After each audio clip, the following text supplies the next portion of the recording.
9 questions in relation to the Catan shard of the Void Dragon, as voted by yourselves. Now 1,100 people voted on this poll, and the Catan shard won with 40% of the vote. The Monolith came close with 37%. We will come back to him at some point, or come back to it at some point. So yeah, 9 questions. Let's do a little shout out for the previous video's comment, which was the Lich Guard. And shout out goes to HobbyBro3902, another 4-digit pin code thing. What is with you guys and 4-digit pins? I always take 10 with an Overlord and a Translocation Shroud for extra movement. They're always my second line when it looks like my Canoptic race might get wiped out, and they can come up and support them in melee. Yeah, fair shout, and because they're much slower, I guess that kind of works out. The race get there first, the Lich Guard get there second. Another quick plug here before we do get into this video, check out the membership area down below if you do wish to support the channel. Thank you guys for all of you that have done so, whether you're current members or previous members in the past. Thank you all, it does help. Right, let's get into this Catan shard of the Void Dragon. One of our Catans, it is a named Catan. Get my words right, it's a named Catan, one of 4 Catans, and this one is 290 points, so not as expensive as the Nightbringer, which was 295. Is he better? We'll find out in this video. So how tough is this thing? I mean, we kind of get a few of these questions are a little bit repeat questions of the Nightbringer video we did recently, but you guys are voting for them, and yeah, if they're coming up, they're coming up. But it's got a 4+ armor save, a 4+ invulnerable save, it halves all damage apart from modifiers, and a 5+ feel no pain save on top of all that. That's the 3 lines of defense that the standard Catans have. I mean, the Deceiver has stealth as well, but that's another matter.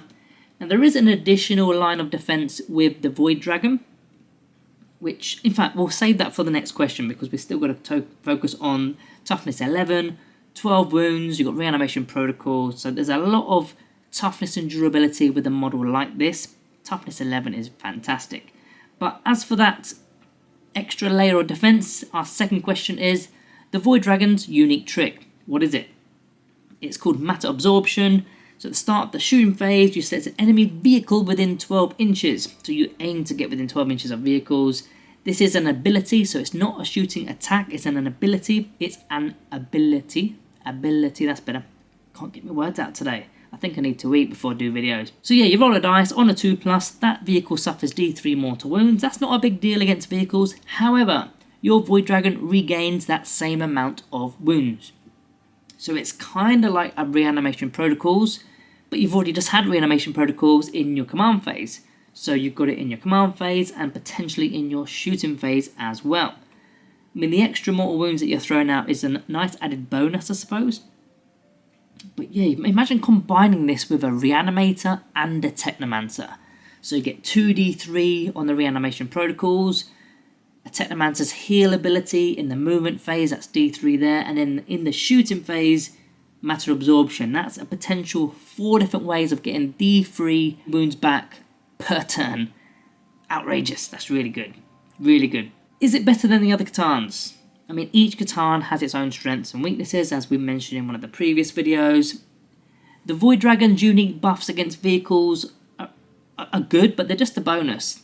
He's still pretty good in melee and at range, and I'd argue he's not that far off the Nightbringer, to be honest with you. He's got a bigger base. All the other Catans have a small base. He's got a pretty big base because he's got a new model, and a lot of people think this is a negative. It's not a negative, it's a positive, and I'll give you a few reasons why. First of all, your 360 degrees is larger. Let me explain that better. That's a poor way of saying it. If you want to turn 180 and go the other way, you don't have to go as far because your base is that big as opposed to that big. So you've gained like 2 or 3 inches just from that alone. Maybe you want to charge sideways. Again, you've gained that extra bit of ground. 360, you've gained ground there. Also, if you want to think about your range, the range of your weapon. What is the range of the weapon? Let's just quickly go check that. It's only 12 inches with the Spear and 18 inches with the Voltaic Storm. But when you compare that to a Nightbringer on a smaller base doing the Gaze of Death, the Void Dragon doesn't have to go quite as far because the base is so big. So 360, it's got a larger range because of the base. That's the first reason. The second reason is people think, well, it stands out like a sore thumb. It's a huge model as opposed to, compared to the Transcendent Catan and the Deceiver and the Nightbringer. that doesn't really matter. If you're behind a ruin, that is, I think, what's the rules? They always change the rules. I think it's 5 inches. If you're behind a ruin that's 5 inches or more, it's basically classed as infinite height. So you're hidden, no matter what it is. You are hidden behind that ruin, squared off. The only things that can see you are aircrafts, and if a towering model is within that same feature, it can peek over, basically. So the height of the model doesn't really matter. The width of the model, you could argue, maybe it's poking out and your opponent can get line of sight, but you can poke it in. You can push the model in the same way. Just edge it up to the edge of the ruin and you'll be out of sight, obscured. So it makes no difference whatsoever. But is it better than the other Catans? I would say yes. I think it's the number 1 Catan at this moment in time. The Nightbringer doesn't seem to do it for me. I've put him down right to 3rd place at the moment. The Nightbringer, his own... Okay, the Gaze of Death is good, but it's D3 shots and you always roll a 1, and then when you do it, you've only got 1 shot with it. Whereas with this Catan, we're going to show you in a moment what it's about. You're shooting all sorts, you're damage 2, it's just much better. It's not got the movement like the Transcendent Catan. The Transcendent Catan isn't as strong. I think it's strength 9. And the Deceiver obviously isn't as strong either. So I would say it's the best Catan we've got. And it's nearly as good as a Nightbringer, which brings me on to my next question, which is actually a question from Brian Smith EK6HE. And they put, why are we bringing the Void Dragon over the Nightbringer? So let me explain. Now, I'm not saying it's as good as the Nightbringer in melee. It isn't. It's not as good. It's slightly less, but it's not that far off. At range, I'd say it was probably better. It's probably better. D3 attacks with the Gaze of Death. Yep, it's strength 12 and D6 plus 3 damage. That is really good. But with that Voltaic Storm, D6 plus 3 with sustain hits 2 and blast, damage 2 a pop. That's nice. Against infantry, it's just wiping them out. You've got the Spear of the Void Dragon as well. It's only 1 shot, but against vehicles it's D6 plus 2 damage. It's good. It's good. You only need a 2 to wound, so it's good. And in melee, that's just the range side of it. In melee, this is where I think it almost comes close to a Nightbringer. The Nightbringer has strength 14, minus 4 AP, and D6 plus 2 damage with devastating wounds. And the best weapon for the Void Dragon with the strike profile is 1 less attack. You're still hitting on 2s, you're strength 12, not strength 14, you're minus 3, not minus 4, and you're still D6 plus 2. No dev wounds, but you're anti-vehicle 2+. I don't think that's that far off the Nightbringer. The Nightbringer is better, I'm not saying it isn't, but it's not that far apart. But the question was, why are we bringing the Void Dragon over the Nightbringer? So it wasn't just a case of damage. Again, I'll revert back to the base size. Again, I'll revert back to the matter absorption ability, which I think makes it so much more durable when you've got 2 lots of reanimation going off in a single turn. Yeah, I think all of that combined makes a huge difference. Next question was from Patrick Edwards. If your opponent has no vehicles, what are the Void Dragon's targets? Good question. Now, as mentioned in the previous question, the Void Dragon's a nasty little bugger. There's loads of damage 2 weapons here. The Voltaic Storm weapon, it's working very good against infantry, which is probably your target anyway. And maybe if you're using the sweep profile for the Spear of the Void Dragon, you're going for those.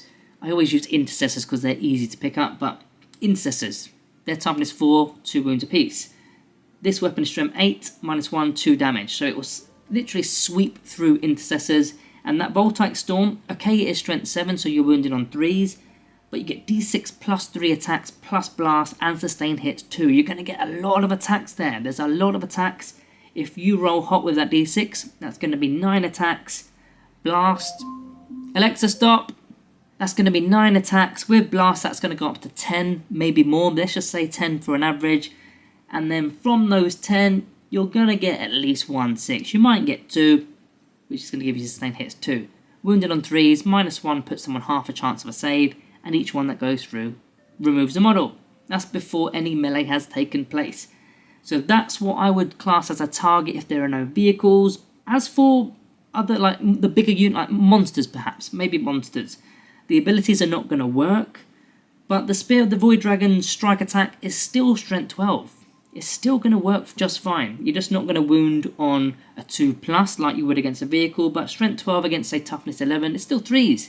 That's not a massive difference. Okay, the vehicles is nicer, but it's not a huge difference, so you can literally go for anyone. And don't forget those tail blades, Canoptic tail blades are a nice bonus against the 1 wound stuff if you happen to come across those as well. What do we do with deployments? How are we deploying our Void Dragons? I mean, I said this in the previous video with the previous Catan video. I put them in reserves and rapid ingress them. You can't use Cosmic Precision on them if you're using Hypercrypt Legion because they're monsters. But if you start them on the board, they're going to attract a lot of attention. Your opponent is going to know that needs to die as soon as possible. But if they're off the board, they can't be targeted. So they need to target something else. So maybe you've got some Canoptic Wraiths that are resilient as hell. Let's say they, out of your 6 Wraiths, they kill 3. Let's say they kill 3, maybe 4 even. That's turn 1. In turn 2, you've got your reanimation protocols and your Technomancer healing ability for your Wraiths. But then you can start to bring in your Catan Shard of the Void Dragon on any table edge. Well, not your opponent's table edge because it's only turn 2. But you bring it in from the sides of the ball, sides of the battle. Your opponent has to guard both sides or get away from both sides if they want to secure their good stuff. And then all of a sudden, that Void Dragon is now priority target. So they're going to start focusing their turn 2 on the Void Dragon, like they would have in turn 1, except it wasn't there. And what does that mean for the Canoptic Wraiths? They're going to start to heal, start to regenerate, making maximum use of our reanimation protocols, because we're sharing the damage out. If you let your opponent focus fire on one unit, and you lose the unit, then you're not making max use of reanimation protocols. So if you can find a way to change their priorities turn to turn, then you will make max use of the reanimation protocols, which is our detachment rule. So that's what I do with any of the Catans, especially the Void Dragon. What's its job in the Pariah Nexus? Similar to the Nightbringer, go murder stuff, go kill stuff. If you've got any killing secondaries, bring it down, no prisoners, assassination, mark for death and so on, do them. Assassination in particular, you can use Epic Challenge with precision, so get rid of those characters. Mark for death, you can kill stuff, overwhelming force, or you can push enemy units from objectives like Storm Hostile Objective, Area Denial, and things like that. Killing stuff, I mean, they do sometimes score you primaries if you murder a unit and you're still on the objective or you've consolidated. Yeah, you're going to score some primaries, but that's not their main focus. Their main focus should be obliterating what your opponent has. What's the weaknesses? Weaknesses, I sort of didn't say this in the Nightbringer video. It did come to mind, but I kind of went on a different angle, a different tangent. But lethal hits are a big weakness to Catans, especially the damage 1 stuff. So if you've got your opponent rolling a load of dice, load of damage 1 weapons, and there's a load of lethal hits that go off, that's going to bypass our toughness 11, which is our main defense. The first line of defense within our data card is toughness 11. Break that. Even if you're strength 5, you need 6s. If you're strength 6 or 7 or 8 or 9 or 10, you still need 5s. It's really hard to break or to wound a Catan. But lethal hits bypasses that because it goes straight to the wound roll. Well, it's done the wound roll, it goes straight to your save. So that is a weakness, and there's a lot of factions that have a lot of different units that have lethal hits within them.